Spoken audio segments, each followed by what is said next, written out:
The second reading is from the book of Acts.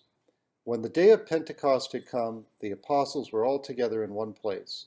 And suddenly from heaven there came a sound like the rush of a violent wind, and it filled the entire house where they were sitting.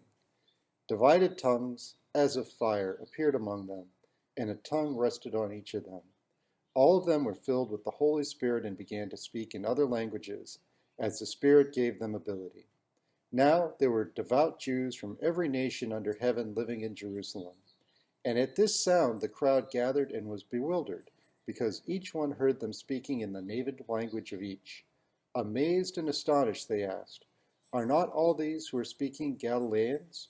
And how is it that we hear, each of us, in our own native language? Parthians, Medes, Elamites, and residents of Mesopotamia, Judea and Cappadocia, Pontus and Asia, Syria and Pamphylia, Egypt and the parts of Libya belonging to Cyrene, and visitors from Rome, both Jews and proselytes, Cretans and Arabs. In our own languages, we hear them speaking about God's deeds of power." All were amazed and perplexed, saying to one another, "What does this mean?" But others sneered and said, "They are filled with new wine." But Peter, standing with the 11, raised his voice and addressed them. "Men of Judea and all who live in Israel, let this be known to you, and listen to what I say.